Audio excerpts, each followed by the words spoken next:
Assalamualaikum warahmatullahi wabarakatuh. Nama saya Muhammad Nafi Emilah. Saya di sini akan mempresentasikan untuk mengerjakan soal UAS. Saya fakultas dari manajemen bisnis Universitas Hasanuddin Citra Raya.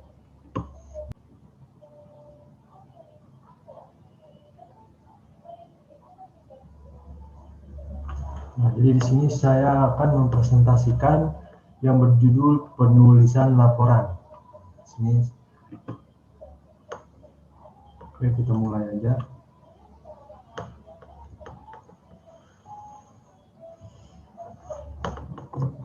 Yang pertama ada pengertian laporan. Nah, yang kedua ada tujuan laporan. Yang ketiga ada fungsi laporan. Dan yang keempat ada dasar-dasar membuat laporan.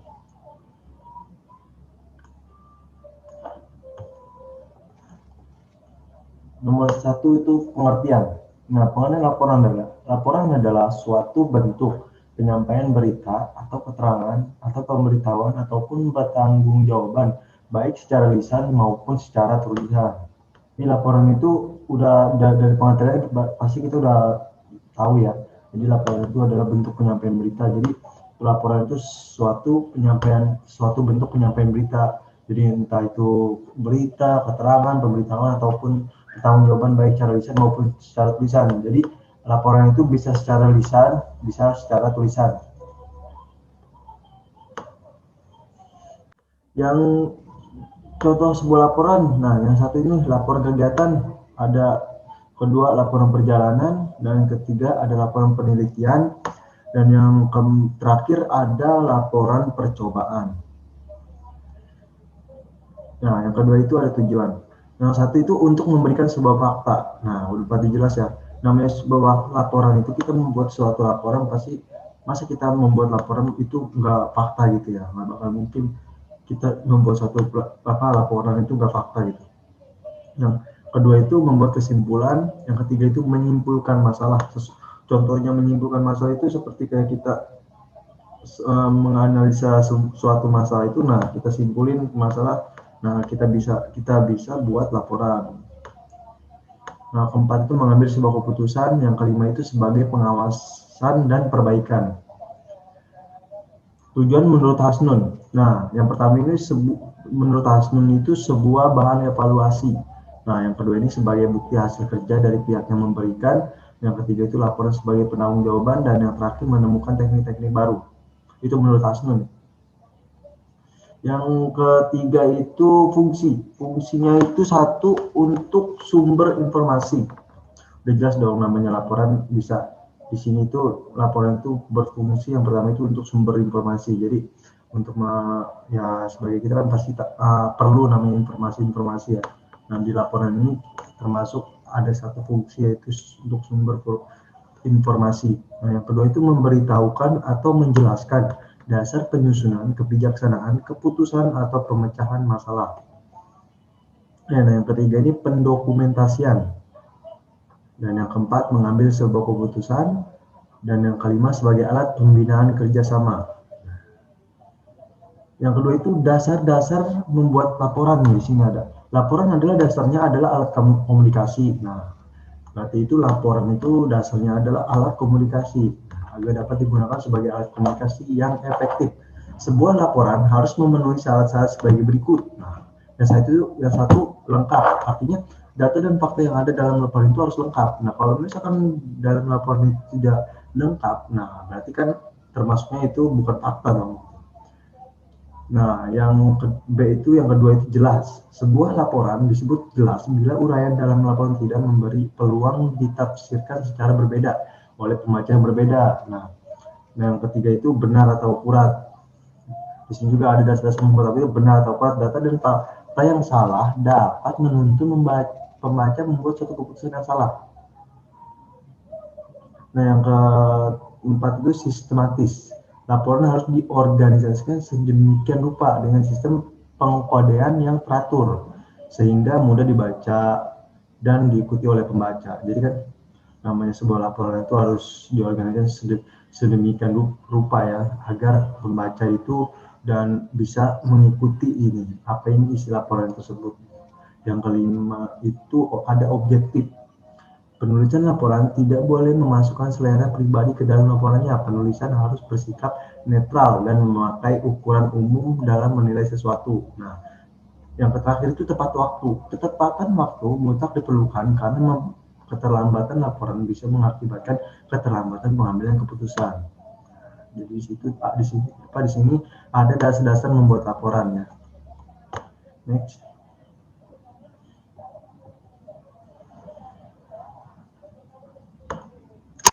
Di sini ada Wijaya tahun 2008. Nah, di sini ada contoh nih.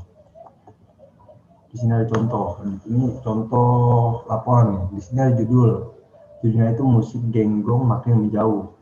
Nah, pendahuluannya itu ada di sini ada nama kegiatan, observasi. Nah, yang kedua ada tempat atau lokasi penelitian. Lokasinya itu di Desa Budekeling, Kecamatan Perbandem, Bali. Waktu penelitian 15 November 2019. Metode yang digunakan wawancara dan observasi. Tujuan penelitiannya mengetahui asal-usul musik genggong, alasan tampak mula punah, dan usaha masyarakat Budekeling maupun pemerintah untuk melestarikannya. Nah, itu di situ ada tujuan penelitiannya. Jadi agar yang pembacanya itu tahu gitu. Nah, tujuan si peneliti ini apa? Nah, di sisi lapor itu adalah latar belakang. Latar belakangnya itu musik genggong yang berkembang di daerah Karangasem, khususnya di Desa Budekeling, Kecamatan Babandem, Bali, hampir mengalami kepunahan. Di situ ada latar belakangnya. Nah, hasilnya juga ada di sini, perincian atau hasil data. Penutupnya kesimpulan cara.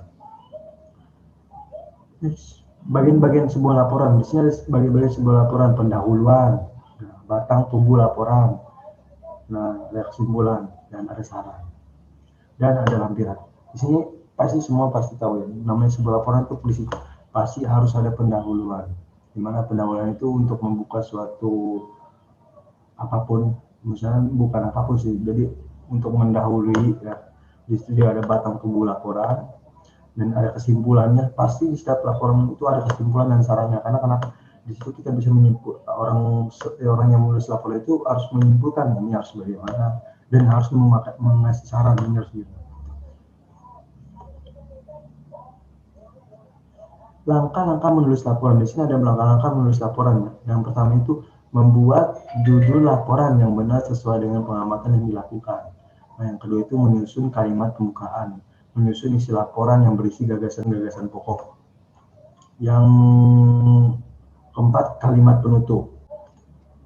Dan di sini ada laporan yang menurut bahasa ya, yaitu yang pertama itu satu adalah laporan yang ditulis secara populer. Nah, laporan yang ditulis secara populer yaitu menggunakan kata-kata sederhana, kadang-kadang diselingi dengan kalimat humor atau lucu. Bentuk laporan ini bisa disebut juga dengan laporan non formal, yaitu laporan yang tidak memenuhi beberapa unsur formal. Laporan ini bersifat pribadi yang disesuaikan dengan kepentingan penulisnya. Jadi kalau yang pertama ini laporan yang ditulis secara populer itu, nah itu yang disesuaikan dengan kepentingan penulisnya. Jadi enggak ini ya. Nah, yang kedua itu laporan yang ditulis secara ilmiah, yaitu sebagai hasil penelitian. Biasanya sih isinya singkat tetapi padat dan sistematis serta logis. Bentuk laporan ini disebut dengan laporan formal, yaitu laporan yang memenuhi persyaratan sebagai berikut. Yang tadi contohnya seperti yang ini.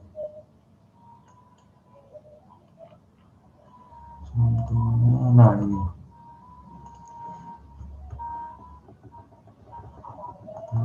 Nah, ini tuh laporan secara ilmiah nih. Jadi ada halaman judul, ada surat yang pernyataan penyesuaian, ada daftar isi, ada ikhtiar, ada pendahuluan dan penutup, dan yang terakhir ada laporan menurut bentuknya gitu.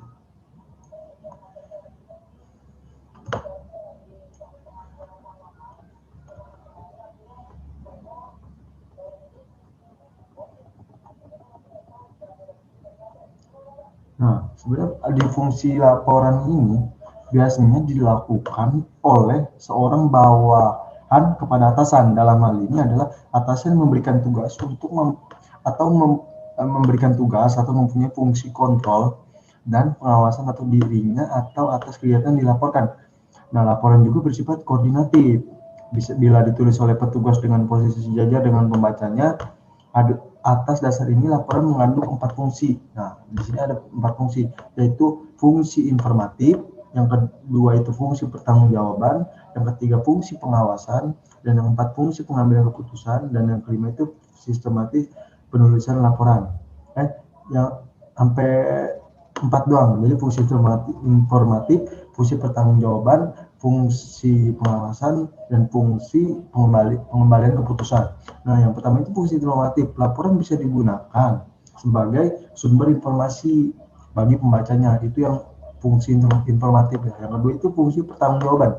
Fungsi pertanggungjawabannya itu laporan merupakan suatu bentuk pertanggungjawaban penulis terhadap pembaca laporan atau atasannya, atau tugas yang harus dan telah dilaksanakannya gitu. Yang ketiga itu fungsi pengawasan. Fungsi pengawasan itu dengan membaca laporan, seseorang atasan bisa mengawasi bawahan serta tugas yang dilakukan bawahan tanpa harus melihat langsung gitu, Nah, yang terakhir itu fungsi pengembalian keputusan.